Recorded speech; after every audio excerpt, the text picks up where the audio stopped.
Hello friends, हम यूनान की प्राचीन सभ्यता को समझ रहे हैं और इस सीरीज की ये हमारी चौथी वीडियो है। अगर आपने हमारी पिछली वीडियो नहीं देखी तो एक बार जरूर देखिए, लिंक डिस्क्रिप्शन बॉक्स में मिल जाएगा। इस वीडियो में हम ग्रीको पर्शियन वॉर की सेकंड पार्ट को समझेंगे, जिसमें टोटल 4 बैटल हुए। हम जानेंगे कि कैसे छोटी सी ग्रीक आर्मी ने लाखों की पर्शियन सेना को पीछे हटने पर मजबूर कर दिया। तो वीडियो एंड तक देखें, शुरू करते हैं। 490 ईसा पूर्व में हुए यूनानियों और फारसियों के बीच मैराथन युद्ध में फारसियों की ही हार हुई, मगर अपनी इस हार से फारसियों का मनोबल जरा भी कम नहीं हुआ, क्योंकि पर्शियन किंग डैरियस हार मानने वाला इंसान नहीं था और अब वो दुगनी ताकत के साथ यूनान पर आक्रमण करने की योजना बनाने लगा। इस वक्त तक इजिप्ट पे फारसियों का ही शासन था, क्योंकि इजिप्शियन लोगों ने मैराथन युद्ध में फारसियों का साथ नहीं दिया था, जिस कारण पर्शियन शासकों ने इजिप्शियन लोगों पर अत्याचार करना शुरू कर दिया और अब इजिप्शियन लोग पर्शियन सत्ता का विरोध करने लगे। कुछ ही दिनों में ये विरोध विद्रोह में तब्दील हो गया। जब ये बात पर्शियन किंग डैरियस को पता चली तो वो यूनान पर आक्रमण करने की बजाय इस विद्रोह को दबाने पर अपना पूरा ध्यान केंद्रित किया और अपनी सेना भेज दिया। इस तरह पारसियों ने यूनान पर आक्रमण करने की अपनी समय सीमा आगे बढ़ा दी। देखते ही देखते ये समय सीमा वर्षों में बीतती चली गई। इसी बीच 486 ईसा पूर्व में पर्शियन किंग डैरियस की डेथ हो गई। इसके बाद उसका बेटा जरक्सिस पर्शियन एम्पायर का किंग बना, जो अपने स्वभाव से काफी क्रूर तथा निर्दयी था। इस वक्त तक भी पर्शियन सत्ता के खिलाफ उसके आधिकारिक राज्यों में विद्रोह चल रहा था। किंग जरक्सिस ने विद्रोह कर रहे उन लाखों विद्रोहियों को क्रूरतापूर्वक कत्ल करवाकर अपनी सत्ता के खिलाफ हो रहे विद्रोह को दबाने में वो सफल रहा। इसके बाद वो अपनी जल सेना और स्थल सेना बढ़ाने लगा।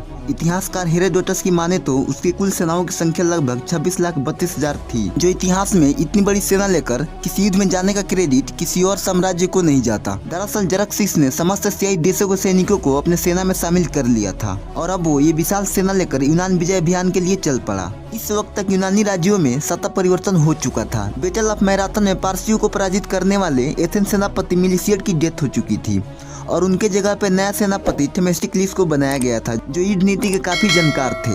दूसरी तरफ स्पार्टा की गद्दी पर बैठा था लियोनाइडस, जो एक काबिल योद्धा और सेनापति था। जुलाई 480 ईसा पूर्व में जरक्सिस अपनी लाखों की सेना लेकर थर्मोपुली नामक स्थान पे पहुंच गया और स्पार्टा को ये संदेश भेजवाया कि स्पार्टा अगर अस्तित्व में रहना चाहता है तो वो पर्शियन की अधीनता स्वीकार कर ले। ये सुनकर स्पार्टा किंग लियोनाइडस पारसियों के प्रति काफी क्रोधित हुए और उन्होंने संदेश लाए हुए दूतों को मार डाला। साथ ही वो जंग की तैयारी करने लगे, मगर अपनी पूरी सेना युद्ध में ले जाने से पहले इन्हें मंदिर के पुजारी ओरेकल की भविष्यवाणी जानना बहुत जरूरी था। मगर ओरेकल ने इन्हें युद्ध में ना जाने की भविष्यवाणी कर दी, जिस कारण पार्लियामेंट ने इनके साथ सेना भेजने से इनकार कर दिया। दूसरी तरफ जरक्सिस अपनी विशाल सेना के साथ थर्मोपुली से आगे बढ़ने की तैयारी कर रहा था। इधर किंग लियोनाइडस ने अपने 300 काबिल योद्धाओं को साथ लेकर थर्मोपुली की तरफ चल पड़े और पार्लियामेंट को बताया कि हम सैर पे जा रहे हैं और ये लोग मेरे अंगरक्षक है। असल में ये लोग थर्मोपुली जा रहे थे, जहाँ पर्शियन सेना आ चुकी थी। रास्ते में इन्हें दूसरे यूनानी राज्यों के सैनिक मिले और इनके सेना में शामिल हो गए। अब लियोनाइडस की सेनाओं की संख्या लगभग 7,000 की हो गई।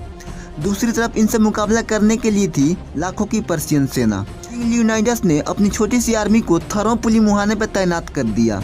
इस मैप में आप थर्मोपुली मुहाना देख सकते हैं। इस मुहाने से पारसी सेना की एक छोटी सी टुकड़ी ही आगे बढ़ सकती थी और इन पारसी सेनाओं को यूनान में प्रवेश करने के लिए इस थर्मोपुली मुहाने को पार करना आवश्यक था और यहीं पे स्पार्टा किंग लियोनाइडस अपनी छोटी सी सेना के साथ पारसियों का रास्ता रोक खड़े थे।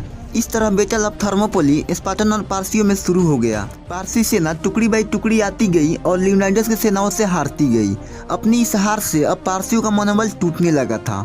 इसी बीच फिल्टस नामक एक यूनानी चरवाहे ने जरक्सिस को यूनान में प्रवेश करने के लिए एक गुप्त रास्ता बता दिया, जिस रास्ते फारसी सेना यूनान में प्रवेश करने लगी और ये बात लियोनाइडस और उनके सैनिकों को पता चल गई, क्योंकि फारसी सेना काफी बड़ी थी, जिस डर से लियोनाइडस के साथ दे रहे दूसरे राज्यों के सैनिकों ने युद्ध से भाग जाने का फैसला किया और वो चले भी गए।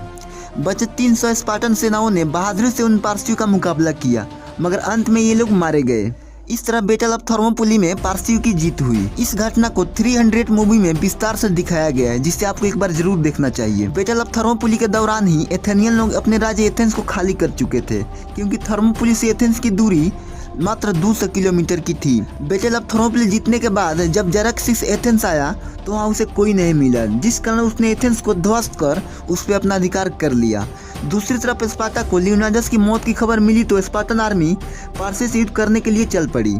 साथ ही सभी छोटे बड़े यूनानी राज्यों की सेना एक साथ हो गई, जिसे लीड कर रहा था लियोनाइडस का भाई क्लिम्बोडस। दूसरी तरफ एथेनियन वार जनरल थेमेस्टिक्लिस ने बैटल ऑफ थर्मोपुली के दौरान ही एक विशाल जल बेड़े को तैयार कर चुके थे, क्योंकि ये पारसी सेना जितने ही आगे बढ़ रही थी तो उन्हें लगा कि वो बहुत जल्द ही पूरे यूनान पे उनका अधिकार हो जाएगा। मगर इसी बीच सितंबर 480 ईसा पूर्व में सरोनिक गल्फ के पास आगे बढ़ रहे फारसी जल बेड़े को यूनानी जल बेड़ों ने रोक दिया, जिसे नेतृत्व कर रहे थे एथेनियन वार जनरल थेमिस्टोक्लिस। और यहीं पे यूनानियों तथा फारसियों में एक भीषण समुद्री युद्ध शुरू हो गया, जिसे बैटल ऑफ सलामी के नाम से जाना जाता है। इस युद्ध में फारसियों के पास ज्यादा जल बेड़े होने के बावजूद भी यूनानियों ने उन्हें पीछे हटने पर मजबूर कर दिया। इस तरह पर्शियन आर्मी बैटल ऑफ सलामी में हार गई।